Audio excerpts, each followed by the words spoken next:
Hello, hello, hello, my dancing unicorns. Welcome back to AG University Podcast. Today you are in for a treat. I have my girl Tatiana of the Bedside Podcast. She is joining me for an interview. This conversation, her podcast is all about manifestation, good sex, talking to sexperts in the industry, all about the energy of play and pleasure, which I feel like we all could use a little bit more space in our lives to hold these conversations. And I love taking a more spiritual lens to any type of sexual energy because to me, I feel they're so intertwined. And Tatiana and I connected via Instagram. I went on her podcast and then we connected and I just fell in love with her. She's just so warm and she really embodies that feminine play energy in our conversation. I've learned so much from her. She speaks so eloquently and she's such a knowledgeable person on, she's a sexpert on the topic of sex. And so I am really, really excited that she is joining us today. There's so much to learn from her. And also you guys got to check out her podcast. She has really, really good, juicy stuff happening over there. But we wanted to talk about a daily pleasure practice and what that looks like to embody more pleasure in your life outside of a sexual capacity. We talk about it in both sexual and non-sexual, that pleasure is something that we are here to experience, whether it's food or sex or intimacy, whatever it is, we want it to be a pleasurable experience. And how can we sprinkle more of that magic into our life? And she does this so openly and freely. And she talks about monthly archetypes and we talk about just questions to ask our partners in terms of sex. Like I always want these conversations, especially with people like Tatiana and her podcast and conversing with me. I always want these to be an opportunity for you to go to your partner and be like, I was just listening to this podcast and they were asking these questions. And now I'm curious, like, what are your thoughts? To give you guys an excuse almost to bring up these questions, because it is sometimes, even for me, still intimidating to talk about some of these topics with my partner, who I love and adore and I'm so close to. But, sometimes it's nice to have a little segue. So you're like, I was listening to AG University Podcast and this is what they were talking about. What are your thoughts? So use this as an invitation to deepen your intimacy conversations as well. And yeah, that's everything. I'm currently, if you guys are catching me on YouTube, I'm currently in my hotel. I've been bouncing all around. I don't even know what's behind me. I just had some room service breakfast ordered to my room and then I'm headed to the airport. So I'm just bebopping all around. She's in her play era. And I just want to say thank you guys so much for your continued support, your feedback on events. And also, since this podcast has launched, I want you guys to know AG University has stayed in the top 20 on Apple Podcasts in spirituality. And that is because of you. You guys for sharing it, for tagging me, for posting me on your stories. It never ceases to amaze me. I still don't even know how it happened. And I just want to say thank you for being here. And I want to say a huge thank you to Tatiana for her energy and her wisdom and just her warmth and her friendship. And she gives me little gifts. And there's just so much here. And take notes. I love you guys. Class is in session. Let's freaking go, baby. Well, Tatiana, I'm so happy you're here today. Thank you. I'm so excited. You guys know I love to talk all things sexy time, sex, sexual play, pleasure, all of the things that I feel like we don't give enough time and space. Yep. So Tatiana is here today to be our guide, be our resource. And I do want to set the stage for them really quick on the reading that I had before this. Yes. Because I think it's really just going to I'm just gonna. We gotta tell them. I'm gonna pass the baton, and you're just gonna take off running. Okay, I'm ready. So I'll do more of a solo episode on the reading and everything that went on. But last night I was laying in bed and I was like, I'm thinking about doing the Pilates class at yoga. Whenever I'm in LA, I'm like, I want to do something weird, like aerial, hang me upside down, tickle my feet, I don't know, tantric breathing, something. You can get some good classes out here. You don't know what, I feel like ClassPass out here. I haven't really perused it, but I'm like, there's probably some good stuff out there. It's wild stuff. It's wild terrain out here. Yeah, and I was like, I want to do something weird. Yeah. So I'm on ClassPass last night because I had a little bit of time this morning, and I was like, it's just a little me time. I'm in LA. Why not? I'm gonna dabble. I find this place that's like a Akashic Records based healing center, which I was just telling everyone, like, I've only had my Akashic Records read once. Like, there's few and far between to find people to really like connect with. And I'm just always curious, like, how do they do their practice? How do they use it? There's so many healing modalities. And also, I'm like, it's so niche, let alone the fact that this was just around the corner from you. Like, how divine is that? So divine. You guys, it was 0.2 miles from the Airbnb. Okay. I literally walked outside. You're like, twist my arm. I walked outside and was like, hello, this is crazy. And she's like, have you ever had your Akashic Records read? And I'm like, riddle me this. I have done a million readings, but I've only had mine read once. So she was like, cool. So the theme of my reading, there was a couple parts. Like I said, I'll do a solo episode on that later. But one of them was really, really integrating this word of pleasure and play in all areas of my life, particularly work. And I just listened to Tatiana's latest podcast episode, or one of her few recent ones, and it's all about having a pleasure practice. Yep. And that was my reading 45 minutes before she got here, and then she sat down and I'm like, hello, I've been waiting for you. You're like, so we've been teed up. We've been teed up. She's all things pleasure, and now baton over to you. Well, before I like fully take this and run with it, Yes. What was your like what around pleasure was she kind of like pulling out for you? Was she saying like you need to integrate this more into your life, or you can use this as a tool? Like I'm curious what she kind of read for you. Yes, I wrote it down in my journal because there was a lot of themes that came up, but it was particularly integrating pleasure more into the workspace of like getting these really juicy, yummy ideas, and then just like having that quick spontaneity, which is like all in my human design, this like urge to create. So it was like allowing the urge and the pleasure to like kind of combine into this work of play and not getting so serious. Yes. Because my work is work. Yes, it's how I make a living, but I kind of shine when I'm in the energy of pleasure and play. But the masculine energy of me and the doer and the worker bee wants to like try to have a plan and a strategy and structure. Yes. But like, what if we had strategy and structure and scheduled time? Oh, this is a play block because that feeds my business, right? Versus seeing everything as work, then play. She's like, what if it's all play? I love that. Oh my God, we are like cut from the same cloth because I feel like I've always struggled. I've always kind of been a bit more in my hyper masculine. Like I like a list. I'm a doer. I'm a hyper creative, but I see the way that when you bring more of a masculine structure to it, things get done. So coming into my feminine has been a huge practice for me. And like, holy shit, do I feel like it's been so empowering the second I like kind of was like, oh, there's something really exciting here. But I really, going to your concept of play and pleasure and how to really integrate that, first off, kind of doing a quick backtrack. Yes. I really feel like, and like kudos to my mama, because every weekend growing up, she would literally look to like me, my brother, even my dad. She says it to this day. She's like, what are we going to do? Like, let's play, like quote, let's play. And so I feel like I was brought up in this very like playful vibe and just like being always very like thrown into what my curiosities were and creating and developing things. So I love that. And I feel like I kind of have tried to always follow that, but I'm with you where I kind of sometimes found myself getting steered from that because I'm like, okay, but I have output and I want to get things done. But I really believe that when we can tap into our pleasure, like that is our absolute superpower. I think it's Audre Lorde who says that our sexuality is our life force energy. And I like take that to heart. Like the way that you express yourself in the bedroom is the same way that you're going to express yourself in the boardroom, when you're meeting people in person, when you're making connections, when you're building relationships. Like that zest is coming from that. I think we were talking a bit off air, like that's coming from your womb space. That's coming from that like deep level of desire that's within all of us. So being able to cultivate that and create a practice around play and pleasure is like, it literally lights me up. Like I'm jazzed. I'm like juiced right now. Yeah.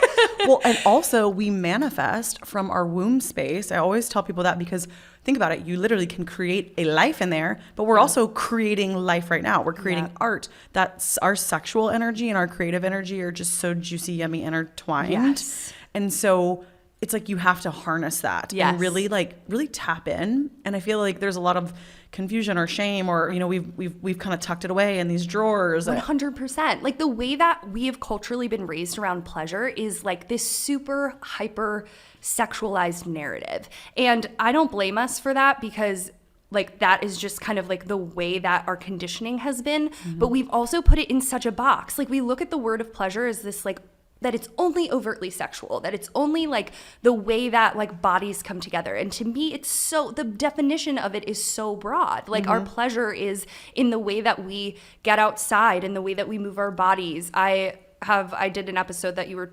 referencing, but it's all about how you can build a pleasure practice.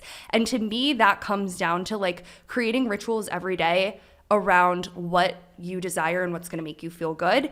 And the best way I come back to it is the question of asking yourself, what is one thing that I can do for myself today? And as like a hyper doer, I'm going to like throw us in that category, like as someone who's kind of, and someone who's of service, like who's gives and creates content and like kind of shares what, you know, systems and, you know, you're reading the Akashic Records and sharing that with so many people, you know, you have to fill your cup first too. So asking yourself, what's one thing that I can do for myself today is like one of the most radical questions you can ask. And to me, it comes down to not even like, oh, I need to go do like a 60-minute like soul cycle class or something. It can be as simple as like, you know what, I have 5 minutes. Like I'm actually just going to put my phone down. I'm going to sit on the couch and I'm just going to like chill. Or like I'm going to go get myself an amazing drink down the street and then I'm gonna like take a quick stroll and then come back. And so it's always about like recalibrating and recentering and making sure that you're like filling your cup before you can like give it out to so many people. So I'm sure this feels to me kind of like part of what that reader was reading for you. Just like fill your cup and like create out of this authentic space of desire and get lost in it too. Like I love getting into this flow state of creativity and just being like, oh, whoa, it's been hours. Like the sun is down. Like where are we?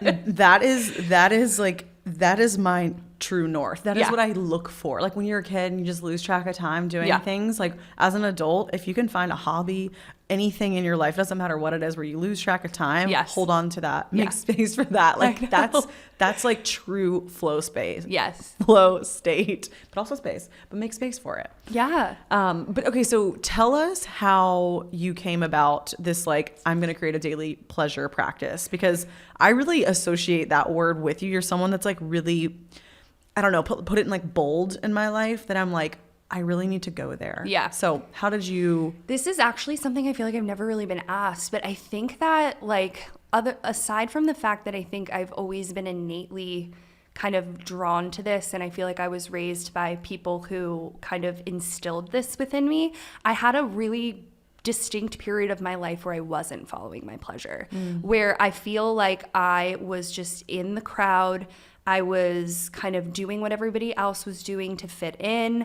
I was the definition of a people pleaser and just trying to kind of, it felt like I wasn't making decisions out of my own knowing. Like I felt like it was always there, but there was a moment where that went dark. And I think I just kind of, as I continued to do the work and explore that, because it led me kind of to this place where I was just like not feeling so fulfilled. And once I started unpacking that, I realized that what was missing was that like amazing sparkle of getting lost in play. You know, I was doing a lot of inner child work. I was unpacking what that meant for me. And I was like, wow, I had this free spirited nature as a kid. Like I was out I grew up outside, like the woods were across the street from me. Like we'd gather all our neighbor friends and we'd be like, okay, we're out. And we'd lose track of time. We'd be out playing and building like fairy houses all day.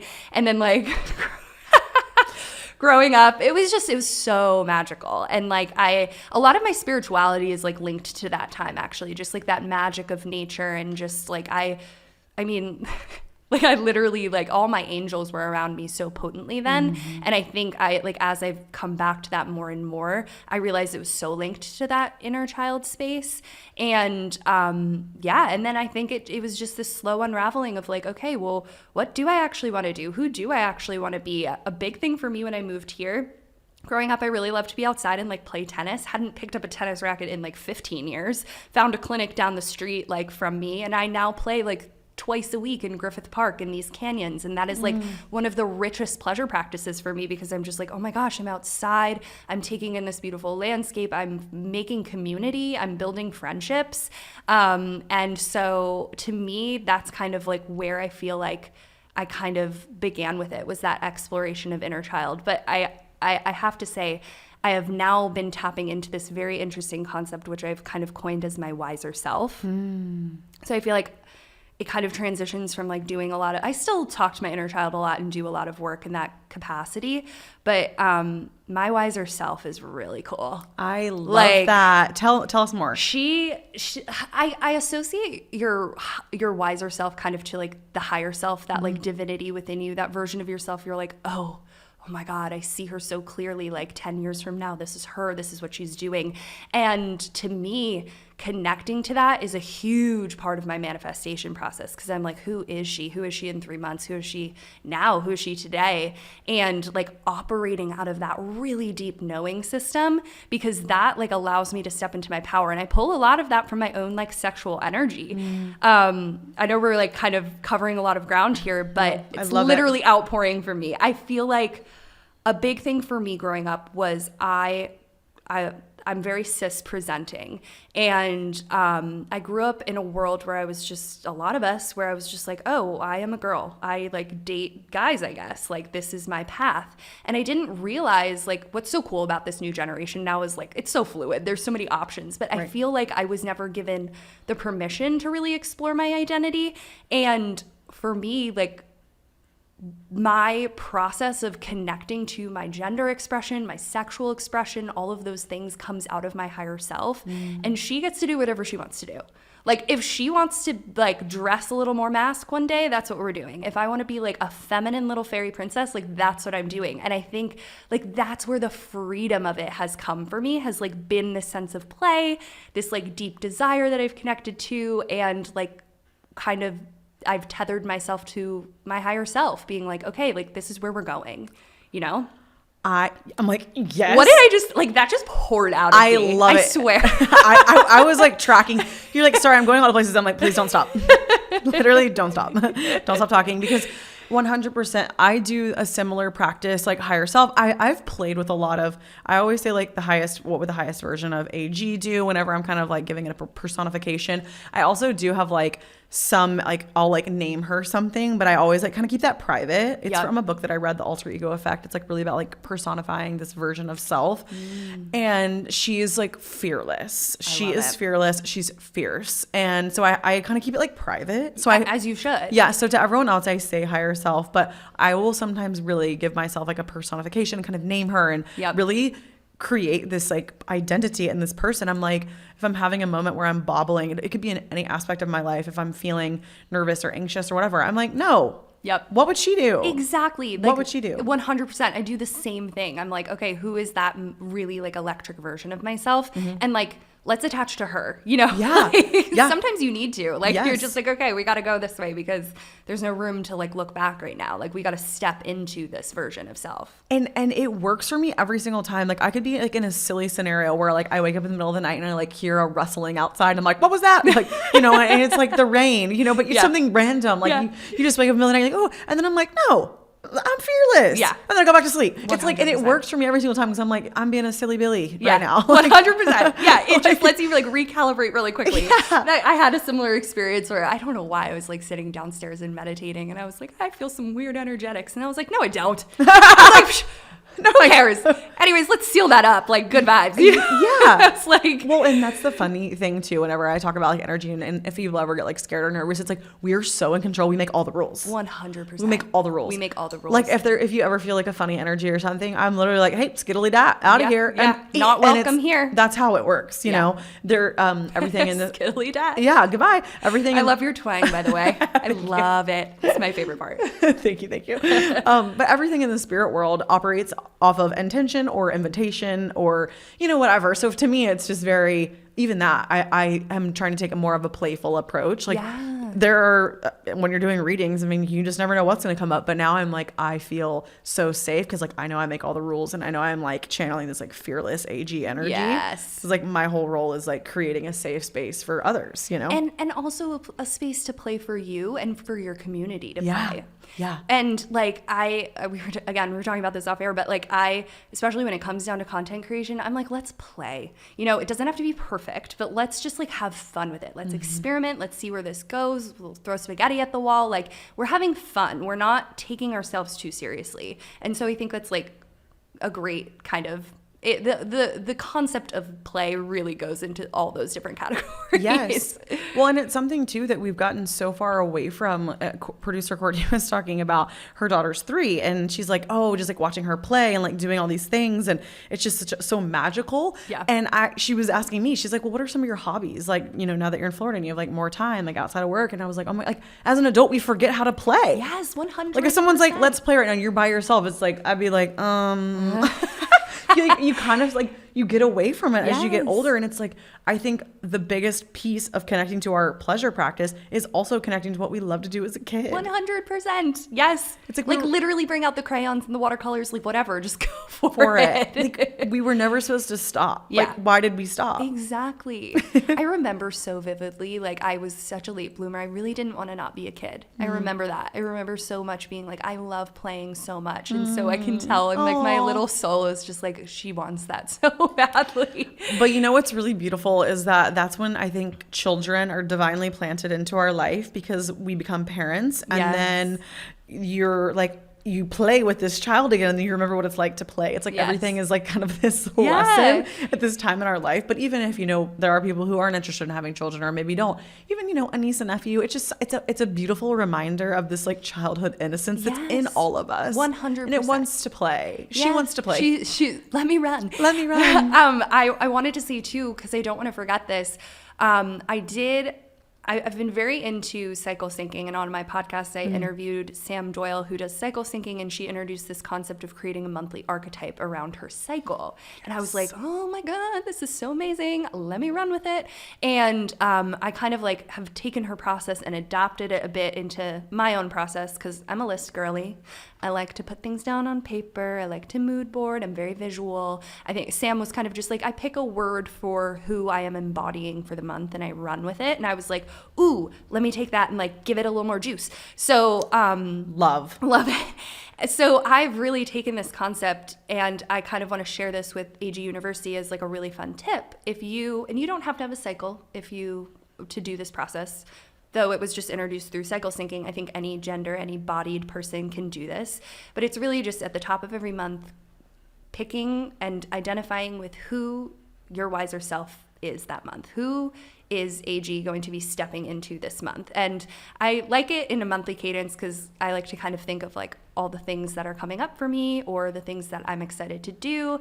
And it comes down, this is where I think it can come down into all the ways that you can tick off your pleasure practice and see what works for you and what you want to actually like get to feel to get your juices going. But I'll use an example. This month I chose, I think my word, I'll use last month.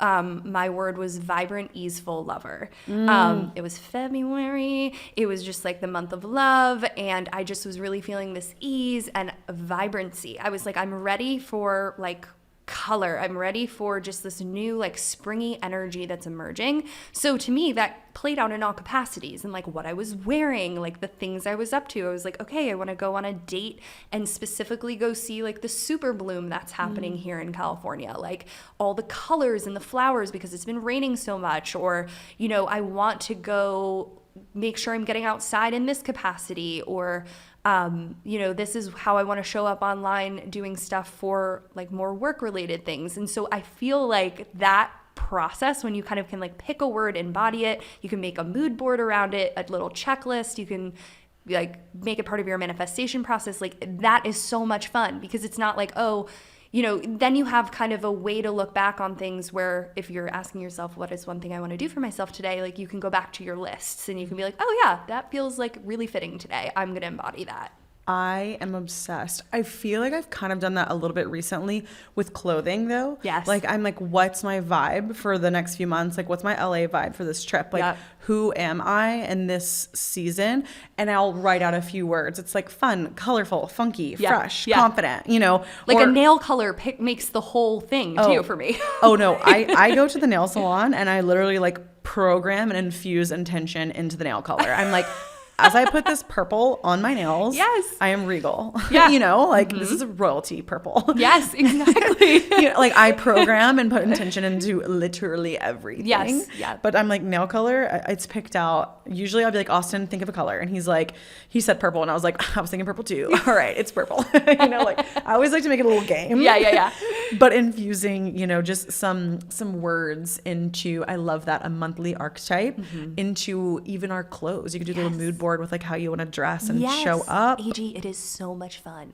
I'm on Pinterest for like a good 2 hours. Like this is where you get lost in the flow. Yes. Because you're like, oh, okay, oh my God, this is it. And you know what I actually do? I mood board first, then I pick the word. So I'm like just pulling, I'm easefully just going through whatever, and I'm like, that looks good, that looks good, that looks good, and I'm pinning, and it's all going in a little area, and then I look at it all together, and I'm like, oh, it's so clear to me. This is it. You know, this is the energy. And so I like that you label it later, because you're like, let's take the pressure off. Let's just see what I'm drawn to. Yes.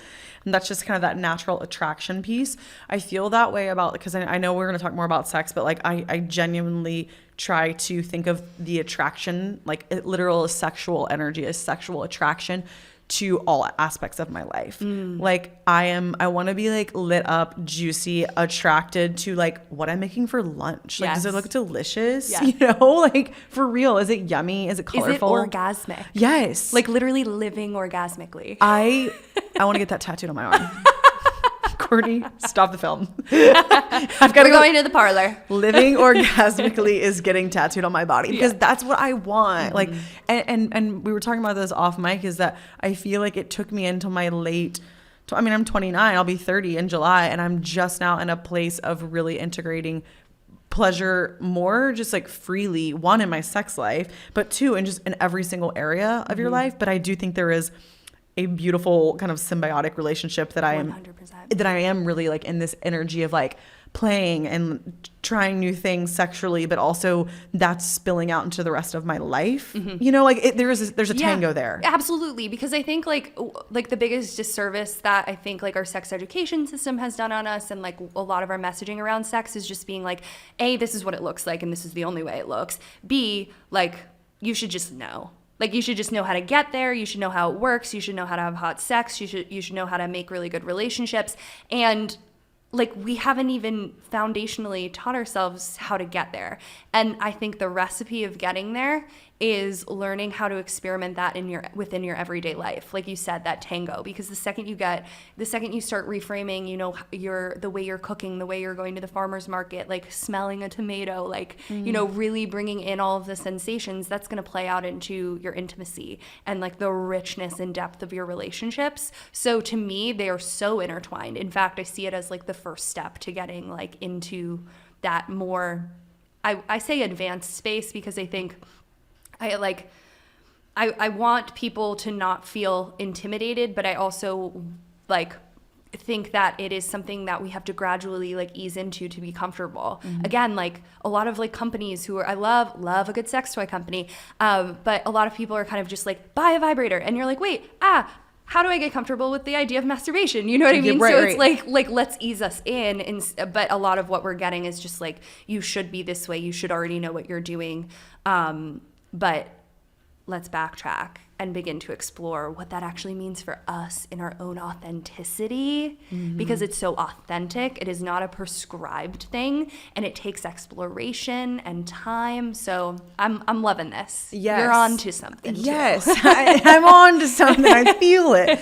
And I was like, wow, I can't believe this has taken me all of my 20s, but a lot of my early 20s was just like flings or casual or like whatever. And obviously I'm now like a very much more spiritual person. So to me, I see it through such a spiritual lens, even though it's not like Austin and I have like a spiritual ritual before we have sex or anything. Yeah. But like for me, you know, it's spiritual. It's a deep connection. It has depth, where like maybe when you're experimenting in your 20s, you're like, I don't know, this is meaningless. Yeah, I know. And then I go back and I like cringe, because I'm like, of course, every scenario was consensual, but it's maybe like not someone that I wanted to truly have access to me and my body. Yes. And so I think that when you are ready to step into this area of play, one, obviously, if you're not in partnership, which is totally fine, anybody can play, starting with feeling safe with self, exploring pleasure with self. But Yep. then also there's that piece of really feeling safe in a relationship to play. You know, Yep. that's one of the foundational needs, I feel like, when it comes to exploring your just relationship with sex. Yeah. Because I think that a lot of people get even to like they're 30 and they're like, I've kind of had a weird relationship with sex, and a lot of people don't know.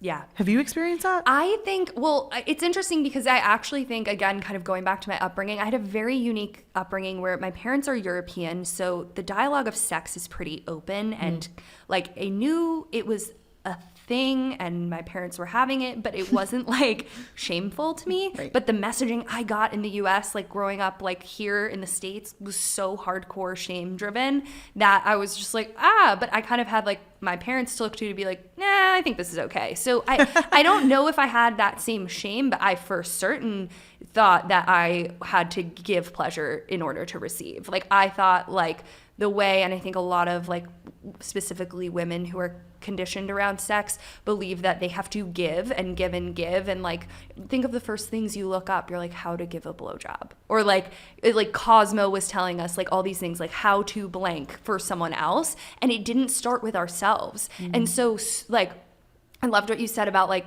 exploring play within you, because that also rings true for solo play and like how you get yourself off. And I think a lot of people, especially when they enter partnership, are like, oh, I guess this is like not a thing. Maybe I'm not supposed to like masturbate or get off on my own. But solo play is almost integral to like our health.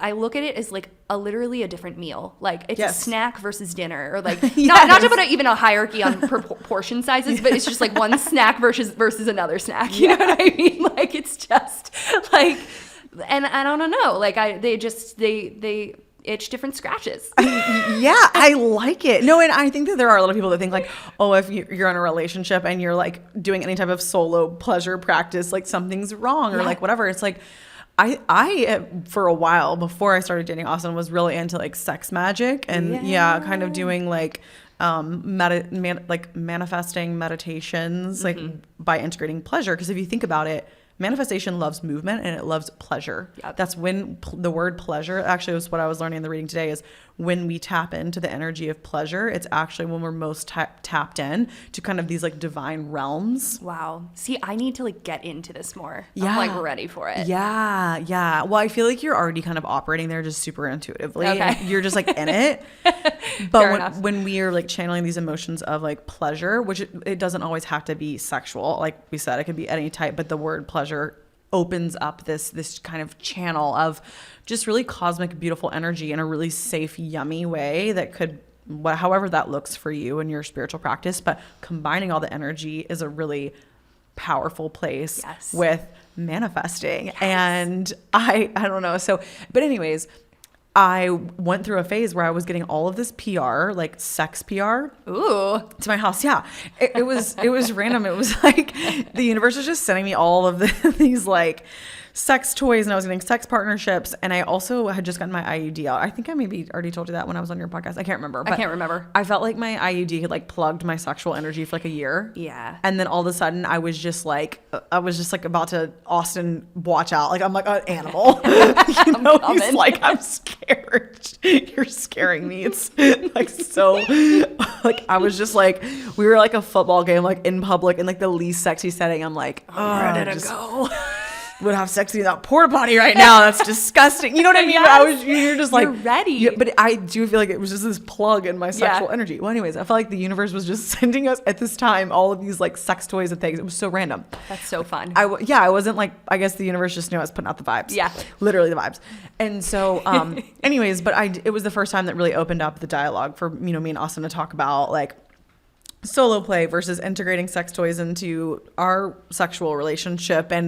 And that was something that was just so, I don't know, not so much new for him, but I think talking about it in like a really healthy way versus just always talking about it in a sexy way. Like, yeah. Literally having like a performative way versus like, no, can we actually talk about this? Yeah. Like, what do you actually need? Like, what do I actually need? Yeah. Like, what do I actually like about sex? And like being specific about it. And that's still a journey. Like, we're still like, we haven't been together we've only been together a year and a half. Yeah. And I think like where I think Austin's coming from, and I think a lot of people come from, I've been in this position before, is like this idea idea that you think sex needs to be spontaneous, again, back to like our conditioning and like how we were raised around things and the movies, like we see sex just suddenly it's like penetration. You're like, okay, like we're there.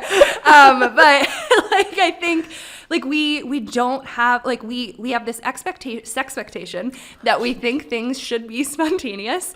And the truth of the matter is that maybe they can be, but after, especially if you're in a partnership for a long time, like the spontaneity just doesn't become as spontaneous. Like things become a little bit more mundane, and it's not in a bad way. I actually think like that's where the depth and the evolution of your sex comes in, because you can go like that step deeper. You don't have to hang on that surface. So I see it as like a beautiful, almost like welcoming, like welcome to this part of your sex life that you're ready to like dive into. So I don't blame him for being there, because I think we've all been there in some capacity. But I think that I like to create almost like a framework of like planned spontaneity sometimes. So if you are in a position where you're like wanting, you know, maybe things have gotten a little bit more mundane, you're wanting more spontaneity, like maybe open up like and have like a Friday night where you have a hot date night, but like you don't plan the date. You're just like, okay, we'll leave it like open to like the spontaneity. So creating, that was an interesting like example there, but I think like just creating a bit of a framework for you to be like, we want to do this, we haven't made a lot of time for this, let's like create space but not like regiment it. Just be like, oh, we know that we're going to connect at this time, and let's keep that open. But when it comes down to talking about sex, I actually always say a great time to talk about sex is after you've had sex, because your feel-good chemicals are riding high, you're pumping serotonin, oxytocin, dopamine, like you're just like in that afterglow of everything. And I think that is a great time for, especially for people who like aren't as accustomed to talking about sex, where you can just be like, hey, how was that? Like, did that feel good? You know, you get to kind of recap it. You're like in that snuggle time. You get to like just enjoy each other's company. And then you get to be like, would you have done anything differently? Did you like it when I did this? Like, I still do this to this day with my partner. Like, if I do something new, I'm like, did you like that? And he'll be like, eh. Or he'll be like, yeah, do more of that. So I'm like, okay, great. Like, noted. That's now in my toolkit, right? And I can like riff off that at some point. But this is also a good time to express any sort of fantasies. So if you are someone who's like, maybe you wanted to bring toys in, you could be like, I have been really intrigued about bringing like this plug-in, I don't know, whatever you're wanting to do. Like, would you be interested? And they'd be like, huh, I've never really thought of it, maybe. But like allowing things to be open. And I always say too, like, don't feel like you need to like come to a solution right then and there. Like, a lot of times bigger conversations take time. And like we all know the situation where you're like talking to someone, especially a partner, and like things sometimes spiral out because you're just like not getting to a conclusion, but you're like attached to like figuring it out, and it's just like this looping spiral. And it's like, wait, we don't actually need to go there. We can put a pin in it. You know, maybe if they are uncomfortable, you could be like, that's okay. I just wanted to throw it out there. Like, let's talk about it later. Like, we can revisit it. We don't need to like talk about it anymore. So I think just like giving out, leading with vulnerability, is just like a really great place to start. And just test the waters, dip your toes in. Yeah. Gosh, I'm like, I would just love to be a fly on a wall with like how you and your partner talk about this. Like, not in the time after y'all have had sex. I don't want to be there for that. But I do. We're like, AG, come on in now. We're ready. But I think it is so intriguing how people have like to witness a true healthy sexual dialogue. That's not always. I think at the beginning of every relationship, there's like the performative. There's layers. Yeah, there's the performative. Layers. It's like when you're kind of like really trying. Wooing someone. You're wooing. Yeah, you're like, I'm good. Yeah, you're like popping off nudes. Yeah. You're like in lingerie. Like they're away. You're like doing all these things, and then then it's like, oh, then you live together, and then it's like a new phase, and then it's like. Each phase, it's like, oh, then you've been together for 5 years, then you've been together for 10 years. Now you have kids. Like, okay, now we have other people in the space. Like, now you've got a schedule. And I like what you said about it doesn't always have to be spontaneous. That is like the biggest hang up that I feel every male in my life. It's always like, not even really Austin, just I feel like men in general that I've been with. It's just like, it's like gotta be like spontaneous, and it's like spur of the moment. And you're also like, sometimes you're like, whoa, you just like whip that thing out of nowhere. You're like, you just caught me so off guard. Yeah, like I'm like, I kind of have a face mask on. Just did a whole skincare routine, really whip that thing out. Yeah, but it's like, no, I'm a woman. Like, I want to be like gently stroked and like patted and like held and snuggled. Yes. And like, you know, like that's a need for me. Yeah. But a lot of people I don't even know if they get into like the approach of it. So yes, and female-bodied like individuals, when it comes to orgasm, like genuinely is a slower approach. It's a slow build. Like you want more kind of like time and cues and to let it sink in. Like to have like a really powerful orgasm, like it takes time. It's not like bang bang done. Whoa, like you need time, you know. And so I love also the idea of I'm reading Atomic Habits right now, and it's like it's so good, so good. And I'm like reading it and I'm like, and then I'm like, oh my God, this applies to sex in so many categories. But oh, I love that take on it. I love the idea of like, so in the book, they talk about like there's a lot of tips around building habits, one of which is like creating a cue so that you can do something that you want to do. So like, for example, if you want to go to the gym in the morning, it's like the night before you like set out your gym clothes, your sneakers, everything, your gym bag's ready to go. So it's like the cue is there. You wake up, it's ready. There's no decision making to be done. The decision has been made. You got to follow the steps. Mm-hmm. And so I was like, wow, this is really interesting. I think we could benefit from having more cues around sex. And intimacy in all different categories. Like if you're wanting to kind of let your partner know, like first off, I think it's really cute when you text your partner, whoever you're dating, like midday and you're like, hey, do you want to like play or get it on later? Like would love to, like looking forward to it, like kind of just like wink, wink. That's a really fun way to do it. But also just like, even if you're wanting to get way more playful, be spontaneous, like AG, the hottest thing is like just putting like a little piece of lingerie on the bed once it's like made, just like midday, sprinkling it in there. Just like, I swear Austin's gonna walk by and be like, oh, okay. So you queued it up. Like you're like literally lobbing it up for someone to make a goal. You're like, you know what I'm saying? Yes. So, sports reference. Always. No, but I actually think that's the key piece, is that everybody wants to explore their sex life or however that looks with whatever partner they have. But just because obviously Austin is man, I think men really like specific details or instructions. Like they want to know. And I think if you're in a healthy partnership, they want to meet your needs. Yes, they do. But you know, Austin will literally be like, sometimes you have to like literally tell me specifically, like, and that was when we played, like, I think it was like We're Not Really Strangers or some type. I mean, I'm always like, I'm always that game. Yeah, that they have like a new sex one. I would highly recommend. Okay, that it's for so good, guys. I haven't played the sex version, but I think I've done their average one. Yes, me too. And I've done the relationship one, but it's really like questions. Austin and I were like, okay, like how many times a week do I actually want to have sex? Like yes, how many? I remember that question. You have to ask the other person, how many do you think you want or something? Yes. Yeah. and that was one that I was like, first of all, that's an inconsistent number for me. Like some weeks I really want to have sex multiple times a week, and then some weeks I don't want to have sex at all. Yeah. Like it looks very different. Ebbs and flows. And also like we travel or we're apart or whatever. Mm-hmm. But we both kind of have a baseline of what we're like, okay, this is what we need to feel like connected, yeah. Or, you know. And the other one was a good question to go ahead and just like ask your partner is like, what time of day do you like to have sex the most? You know, like I feel like men or I don't know, maybe it's speaking from my experience, are drawn more towards like the morning time or like wake up time. And for me, it's like sometimes after I've eaten like a full meal at dinner, like not feeling particularly sexy, you know, so like even talking about like the time of, I'm like 100% super full belly, not the sexiest. Yes. But like, did I tell you this story before? No. Okay. So my partner and I, we when we lived in New York, we would have like Friday night date night, and we lived right by Libido, which is like Italian food galore. This is literally before my partner realized he has a gluten allergy. Oh no. So Friday nights he'd be like gluttonous, like eating pasta, slurping it up. It would be so good. We'd be so full, end of the work week, and then we'd like try to be intimate, but we would never meet. Like someone, he would be violently uncomfortable. I would I would be like just like the carb load plus a full work week of stress. I just would want to like go to bed and knock out, and like we both wanted to connect, but we were missing each other. So I think think it's like what you're saying, like understand where you're missing each other, but like where you have overlap and where you can meet and like make something really work, you know? Like maybe Friday night after like pasta is not the best time to connect. Like no one's feeling that hot and heavy. No.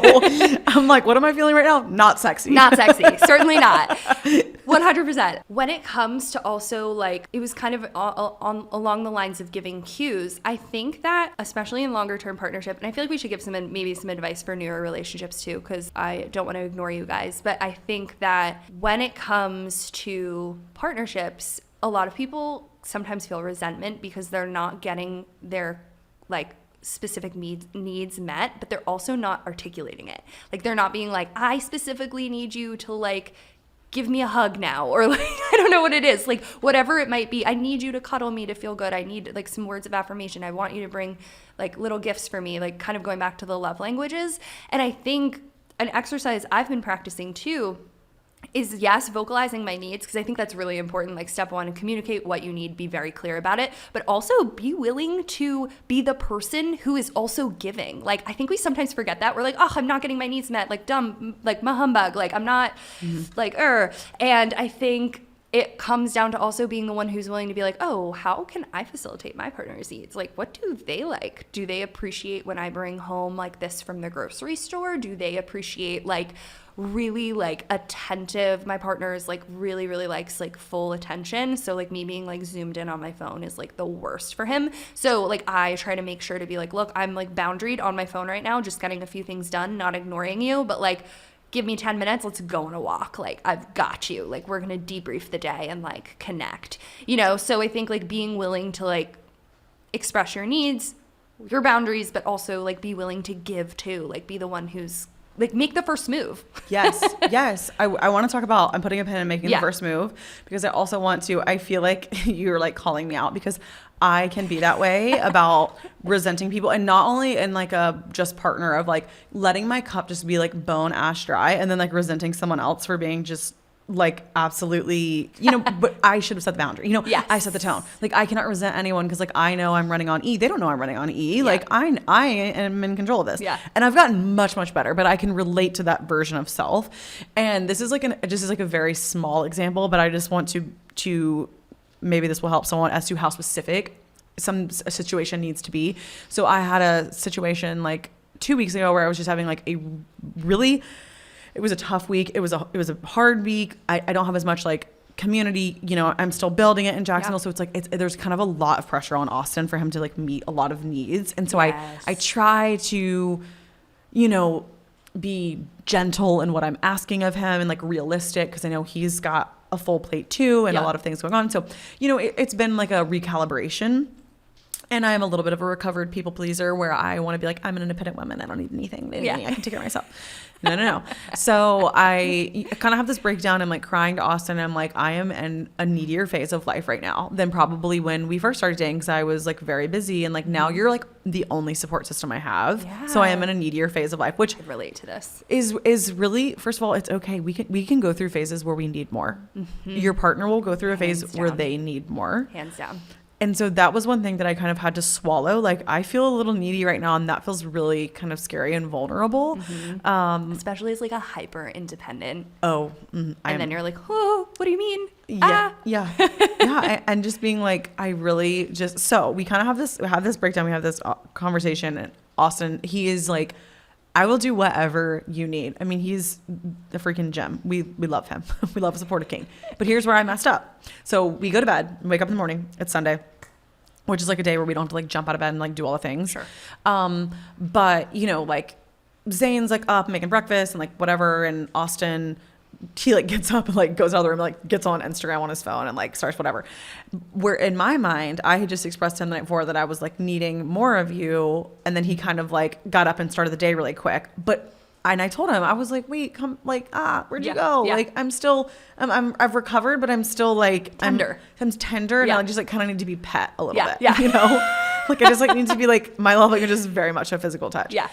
And so I got kind of upset because I was like, and he's like, if you wanted me to lay in bed with you for an extra hour, I would hold you. I would do whatever, but you did not tell me that. Like, that's how specific. Yeah. Like, you should have been like, hey, let's sleep in tomorrow and like lay in bed and like play with my hair and like pet me and like tell me I'm pretty, you know, I don't know. Yeah. It doesn't have to be like sex so much for intimacy is not always sex. That was a big one. Yes. It's not always sex. It's not always sex. Like, you petting or massaging me, like, it doesn't need to lead to sex. Like, let's just enjoy each other's like connection and then move on. Right. Yeah. So I just wanted to share that dynamic. I love it. Because it's like, that's how detailed it's like, okay, if you're in this place of like, I am needing something, really like saying, okay, like what are the next 3 steps? Because that's where I've messed up, being like, I need more of you. And he's like, okay, I'm here. But like, baby, tell me what? Yeah.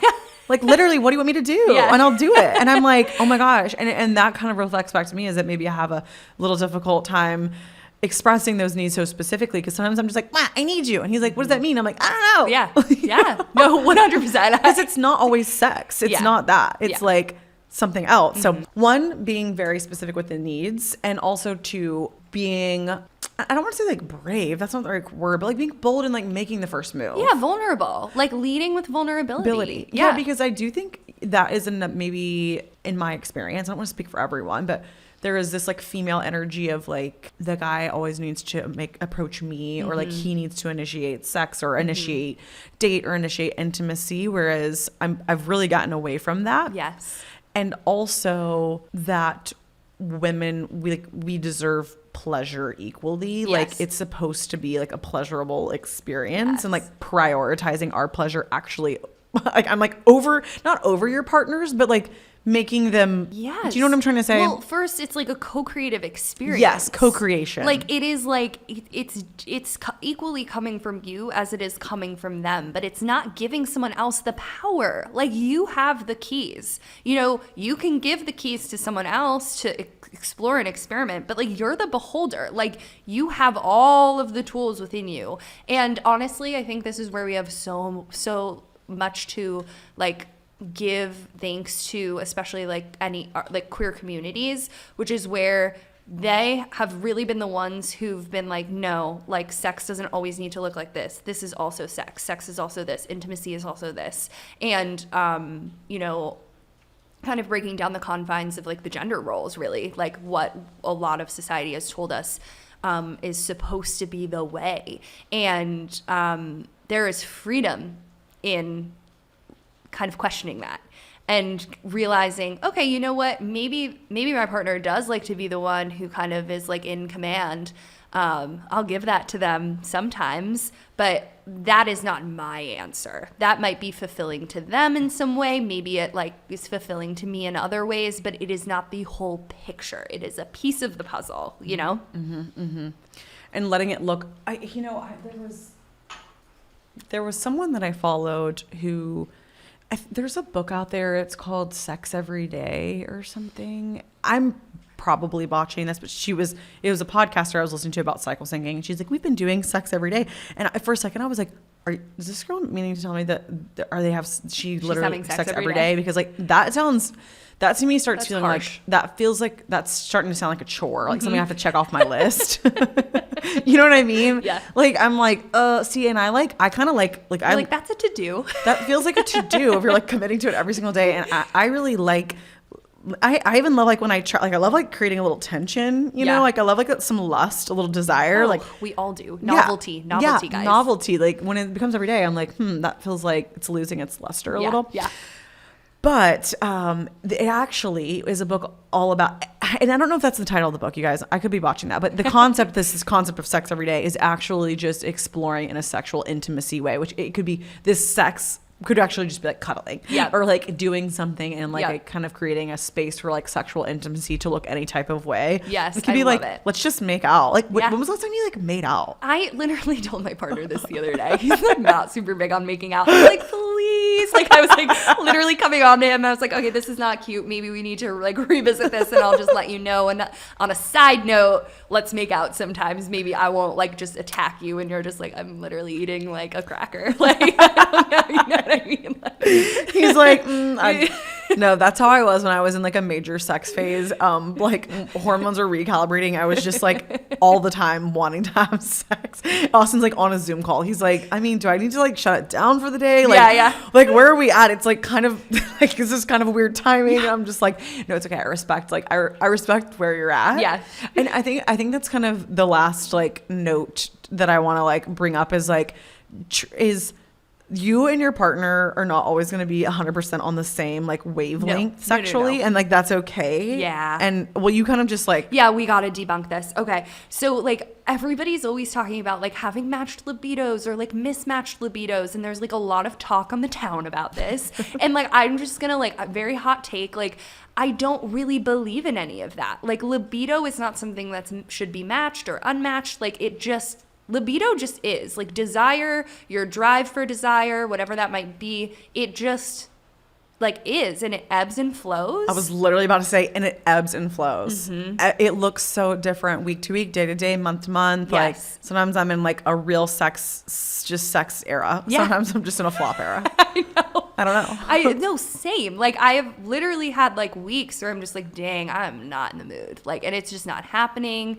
and we're not meeting each other where we're at. But then I know like it's gonna come back, and like just having grace for yourself in that time period. I know a lot of people write into me and they're like, I'm on like new medications, it's suppressing my libido. I'm like, okay, this is actually a really good time to rewrite like your sex script, which came that term is from Dr. Ian Kerner. He's an amazing sex therapist, which is really about redefining what sex means for you in this current season of life, right? And it's like co-creating that with somebody and being like, okay, like what's turning us on right now? What do we want to experiment with? And like not looking at sex as this one thing that you learned once and that's how it's done, right? I think that's how a lot of people look at libido. They're like, oh, well, this one thing worked out for me for like a pretty good majority of my life. Why is it no longer working? Well, maybe like some things have shifted in your life. Have you moved? Have you had a big life transition? Have like so many things factor into our libido. And so it's about kind of being like, okay, where am I at right now? Okay, I'm understanding like maybe I'm a little high stress. All right, how can I work on de-stressing? How can I work on tapping into my pleasure more in like a really like mundane sense? And how can I begin to rewrite my sex script that works for me in this moment? Maybe it's a little bit more solo play, guys. Like I'm quite a high desire partner, and when I've been in seasons where it doesn't feel like we're in sync or we're needing to rewrite a sex script, sometimes I'm like, okay, this is an assignment for me. This is literally a task for me to learn how to fulfill my needs. And yeah, sometimes it's been frustrating being like, oh, I really want to connect, like, and I want this from you, but also being like, I see where you're at. I respect where you're at. I know we're going to recalibrate and come back to where we normally are. How can I give something to myself in the meantime? Like I've got the tools. We all do. So I think just having grace with that, and that was a really big learning for me, I would say. Like that was something that I feel like smacked me in the face over, especially like when everything happened with the pandemic in early 2020. Like everyone was like, there was like a lot of headlines around like people are buying more sex toys than ever, or like there's a baby boom, and then other people are like, what? Like I don't even have a sex drive. So I think a lot of people were just like hit with fight or flight, and then they're just like, like your desire is going to tell you what you need and what you want.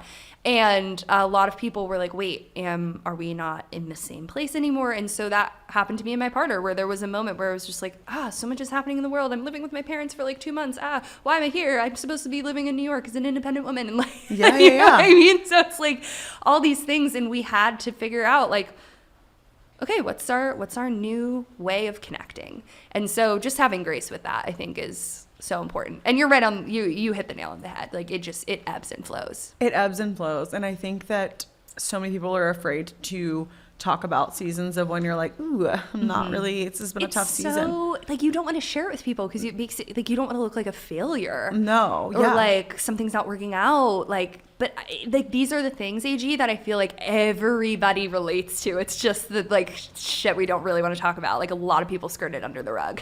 And I'm like, I want to lift up the rug and I want to look at it. Yeah, hello. Poor Austin being my partner. I'm like, let's just take everything. Yeah. Let's talk about it all. Like I want to do a body scan. Let me check in. Like, and he's just like, but I do think that there are just a lot of seasons where you're like you're super in sync, you're super in flow on the same wavelength, and you're like stressed out and like da da da da. But it's having the tools and the time and the space to come back in and like check in and just like have better communication around it. That it's really all about like a lack of communication. Yeah. I feel like if people were like, oh, I feel like our sex life's like failing, I'm like, then you can always, I really feel like you can resurrect at any point. Oh, 100%. I mean, I've been that absolutely dramatic person at times being like, our sex life's a failure and I podcast about this. But then I'm like, wait, what am I saying? Like, I'm just having a moment. And also like, let me just tell you where I'm at. Like I'm putting a lot of time and attention toward this right now. I see it's taking away from this and just throwing it out there. So like you're on the same page. Yes. You don't have to, like I said earlier, you don't have to come to a solution. Just being like, this is where I'm at. And just being like, yeah. And leave it at that. Yeah. I like that. Yeah. Also too, I'm going to have to bring you back on because I don't want to take up too much of everyone's time, but I'm like, wait. We're like, blah, blah, blah, blah, blah. But I, also another one is like, I think I started even getting just like more open with like talking about sex and everything when I got my IUD out and started cycle tracking and cycle syncing and all of that. And so Austin, now I'm always like, okay, so we're in the follicular phase. And he's like, okay, he's like trying. He's like feverishly taking. No, the last AG, you've thrown this poor man for a loop. He's like this. He's gonna have textbooks of like Akashic Records and like and like I have cycle syncing. Shooken this man to his core. He was a football coach, boys boy, bro, and now I'm like. But it was funny because I was like, okay, so this is a week where I can work out more high intensity workouts. This is a pop quiz. What phase am I at? And he's like, she's in her mitochondria phase. I'm like, no, it's ovulatory, but it's so close. He always is he's like. He's probably bananas for you. I can see it already. Yeah. It's just like, he is. Eyes. You know what? He's just like, he's so along for the ride. Yeah. Even if when he like doesn't even like know what the hell I'm talking about, he's just like, I love you, I support you, let's ride. But anyways, there are different times. I was just kind of letting the female audience know if you're interested in cycle syncing, and there are different times where like, I think the luteal phase is kind of where we experience this like this drop in hormones. It's like our sex drive kind of like, she kind of cranks it down. Ovulation, obviously, we're like really cranked up. That's when we're feeling like glowy, dewy. So there are different parts of our cycle even that we're like really in it to win it, or we're maybe like we're feeling. What phase are you in right now? I am I'm on my period. You're on it? Yes. Are you ending soon? No. I'm like on day 2. I was like, me comes to LA and like my whole like busiest week and I'm like on my period. Yeah. But anyways. So, but I will say getting my hormones regulated and getting the IUD out, I'm feeling this is like the best I've ever felt on my period, like energy wise. Yeah. So there is something, what I am doing and honoring this hormone journey is working. Yes. Like the PMS and the cramps and all the things that I thought were normal have been like slowly going away. And I'm like, oh, this is how people function. Like, yep. Yeah. Normal. It's like that world is amazing. We could do a whole episode. Yeah. We'll come back. But what I will say about it is that, when you like learn to kind of work with it like literally unlocks almost. You're like, oh, okay, I understand this. And I feel like I started using like a menstrual cup, like a Diva cup a couple years ago. I swear that changed my relationship to my period because I like know how much I'm bleeding. I like, this is weird, but like I had never really like explored much of my anatomy in that depth before. So like using that, I was like, oh, this is like what everything feels like and like where everything sits and like the angles of everything. And it was so amazing to connect to that. And so I just think like when you kind of crack that open, there's just a lot of energy there. There's a lot of like really good stuff. And there's a lot of stuff that we just like don't know too. I feel like growing up, I was just so clueless. I don't use tampons anymore either because of like I just heard something like chemicals and different things. I've been doing more of like the period underwear. Yes. And just I'm exploring other modalities before I can like get on and share. I've been exploring other modalities at the moment, and I'm gonna come on and do like this is what I've learned episode. Yes, do that. It's so the world of it is amazing, and I think I won't stand too long on my soapbox talking about birth control because I think it is amazing. The access that we have to it, if it works for you, it works for you. But for me, it didn't really work. And I found that like I functioned much better when I was off it, and I felt like I could deeply connect to like my cycle and my femininity and my desires and the way that like my energy, literally like how high energy or low energy I was. And I think honestly, like even birth control in the picture, you can still work with that super well. Yeah. And I'm so happy that like people are talking about cycle syncing these days, because like now these days when I have my period and I don't have to be on, I let myself not be on. I'm like, okay, we're just gonna having a little sweet treat. Yeah, a little cozy time. Yeah. Oh, I realized too, sorry not to cut you off, but I realized too that sugar, when I actually eat less sugar, and everything works a little differently for everyone. I've got a major sweet tooth. I love it. But when I'm like not like eating as much desserts and stuff, it makes my menstrual cycle a little better. Oh. It's not as crampy and like. Yeah. There's a lot there once you like create some time and space to like actually like explore it and listen. We have to come back and do a cycle syncing episode, because I could go more there, and I want to bring you back, but I feel like you gave so many just good little tasty treats and tips and tricks. Also, okay, please also pimp yourself out. Like say all the things. So I got you a little treat. She got me a little gift, which I'm like, okay, you can't come. Oh my gosh. Wait, I'm so excited, you guys. I'm like, this is not sponsored. She got me the Womb Warplay disco stick, which I've been It's so pretty. It literally, can I show this on? Yeah, like it's a disco ball vibrator. Guys, I was like looking at it, and I was like, a fun thing about working in this industry is just like I got a lot of products sent to me, and I was just like, oh my God, I was looking at this. I was like, this is AG. All the unicorns and the like it's so glittery and sparkly. I was like, you gotta use this. Thank you so much. No, I am like jazzed for this. She's beautiful. She's beautiful. Well, and I've been seeing this came out because I have the original. One of my friends for my birthday mailed me the original Womb Warplay vibrator, which is great. I love those. Are the vibrators that I use. Those in Shop Mod. Yes, Mod is great. Mod is great. Oh, and you got me some moon juice. Some moon juice, which I love. Okay, we've got a little ting. Sorry, I'm dropping. Oh, and sex dust. Sex dust, baby. What is the sex dust? So it's like a bunch of adaptogens and root powders, and it is so good. Do you drink coffee? Yes. Okay, I sprinkle it in my espresso every morning, and then I swirl it up, and then I add ice and a little oat milk, and I make like a nice little latte. But it is great. It's great on your period. But it's definitely something that needs more of like a richer base. I would say put it in a smoothie, a hot chocolate, or like coffee. Yeah, because it's like a cacao, maca, Sheila Jeet. I love Sheila Jeet. So good. Oh my gosh. Great on your period. This is the best gift it's like a ever. Little sex. This is like sex a little care package. I'm like, Austin, I'm coming home from LA, baby. And the ting is great. That's like a nice little pick me up, like which is water. It tastes so good. Mango, ginseng, I say it kind of replaces that like midday caffeine fix a lot of people have, and I'm like, ooh, I need my ting. That's what I need, because I've been kind of doing kombucha, but I need to even like maybe do like this will be beautiful. You're gonna love so much. Yeah.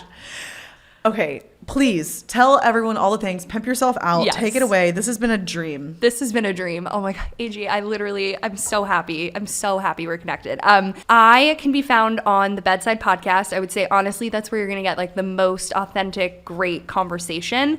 I'm also on Instagram at the Bedside. And then literally, if you just head to my bio, all the links are there. The TikTok, the email newsletter, all of the archetype templates. Yes. We've got a template worksheet for free. If you liked that kind of concept and you want to experiment around with it. I was actually thinking too of doing a workshop around that. I'll be there. Tentatively. I got to figure out what it is. I've never really done a workshop, so we'll see. Yeah, you got it. We'll see. Heck yeah. But I feel like people need a little tutorial on that. So. Yes. Yeah, we do. Everyone, listen, I need all the tutorials. I love a good tutorial. Yeah.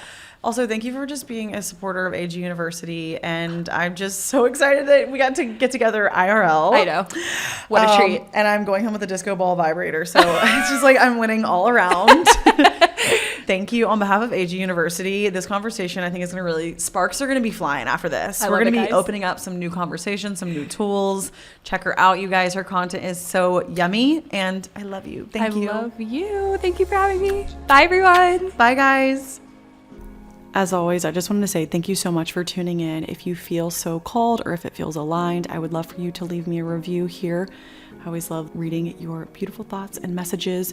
And also you can find me at Anna Grace Newell on Instagram, TikTok, and YouTube. And I will link all of my courses, AG University course curriculum, in the show notes, along with if you're interested in booking an Akashic Records reading with me. My scheduling link goes out in my newsletter. It goes out once a month and it's completely free. I would love to have you there. As always, I'm a proud professor and you get an A+ for making it all the way through the end. Love you.